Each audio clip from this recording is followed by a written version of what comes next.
Hey, gang, when you're listening to this, the end of the season is really close, and we know you like to get gifts for your players and your coaches and everyone and anything in between. So why not give your players an end-of-season gift that they'll actually use all year long? The Hockey Wraparound Team Deal is here, and it's saving the day. Yes, that's a pun. Let's do it. What's included? 10 hockey wraparounds, 2 goalie wraparounds. You can mix and match however you want if you contact us, but it helps to protect the expensive hockey sticks when playing off the ice so your kids won't destroy their hockey sticks. It also allows your kids to train all year round, especially in the summer. Shots, puck handling, we make it for goalies too. It is the ultimate off-ice training experience. All of this for your whole team, $199. That's a $500 value. Again, $199 divided by however many kids you have. If you need more, we can add them on at a limited price as well. Act fast. It's only available for a limited time. Check it out at hockeywraparound.com right now. Get your team covered for the offseason. We got you covered here on Our Kids Play Hockey. Let's dive into the episode.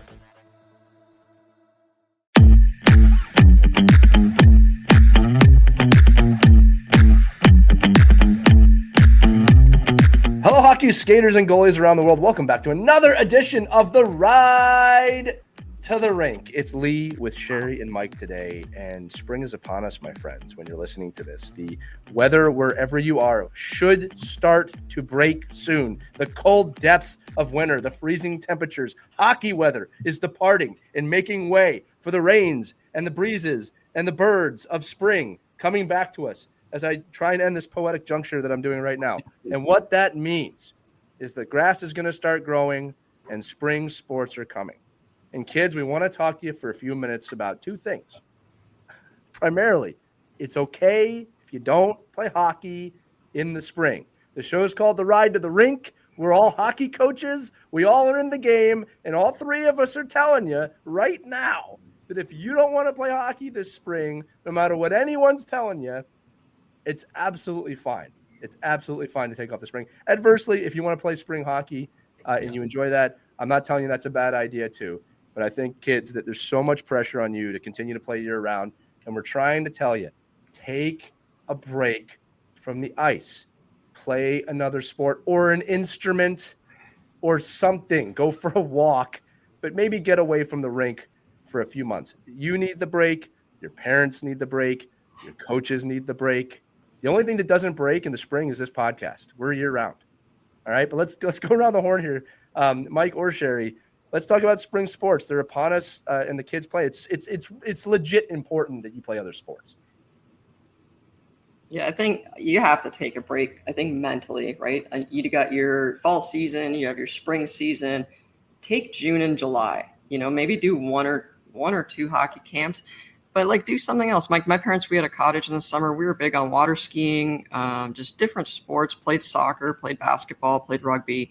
Play something different, become an athlete, right? You're going to meet different teammates, different coaches, different ways of thinking. And I think really just taking the mental break from hockey is going to pay off if you really want to do this long term. I think I think the theme has to be an athlete this spring. And you have to, you can do your ice hockey, and I get it. You can, but I think this is the time of your development where you have the most influence and control over. And if you could get into, I definitely love the instrument piece and the off athletic piece, just to kind of calm your mind and meet new people and find other ways to use your time that's not on a device, like learn different things. It's a great opportunity where the schedule is hopefully a little muted. I mean, even in the craziest baseball and lacrosse seasons, and it's still not hockey. It's still not, you're still in a place where you have more opportunity as a player to improve on so many aspects of your game. I don't think anybody in the hockey world is saying never strap on a pair of skates in the spring, but find a way to use that to the best of your development. Don't get influenced that you have to be on a select spring team. Don't think that you need to go to any showcase events. There's no coaches, none, that are watching you in the spring in the showcase events. They're just not doing it. We're on vacation. Use the opportunity to find ways to make yourself a better athlete. If you've never played tennis before, learn how to play tennis. If you've never golfed before, learn how to golf, lacrosse, and baseball, and other sports that allow you to diversify what you can do athletically, but also to relieve the stress on your body. You give yourself an opportunity to do other things with your family, and just find a way. If you love hockey, if hockey is your number one, I love hockey. I want to be there every day. I want to be the best player I can be. And if you do, that what you'll do is less hockey in the spring. Yeah, that's and true. You're going to be you're really going to benefit from it later on. I'll say this too. Kids, I think the key is, and both Mike and Sherry and myself are saying, yeah, be an athlete. But how about this? Be active. Just be active, right? This doesn't have to be on the ice. And again, whether there's art, music, writing, whatever other hobbies you have, you can maintain being active while doing those other things. But just try and get your mind away from the rink. Kids, I hear a lot of you say, oh, but spring hockey, that's fine, just once a week. It's just once a week. Look, I'm not going to say not to do it, but it's just once a week, right? You're still there. It's important to get yourself separated from that rink. And I think that you'll find if you do this and stay active, you will be extremely refreshed for the summertime or the fall. If I don't have a problem with summer hockey. That is just once a week, right? But you got to find the things that work for you. But kids, what we want you to know is this: do not feel the pressure that you have to play year round. It is proven in every single study that you need to be a well-rounded athlete if you want to do anything in any sport. You can't just be a one-sport athlete. And if you love hockey, which we all do here, we get it. Sometimes you got to take a break from the things you love, all right? And the love only grows from there and gets bigger and bigger and bigger. And listen, kids, I'll tell you this too. Your parents are there with you. They need a break. Parents need a break too. Their wallets need a break. They need a break.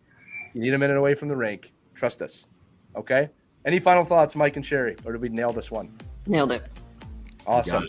That's going to do it for this ride, not to the rink, the ride to the park, the ride to the field, whatever you want to call it, the ride to the gym of this episode of The Ride to the Rink.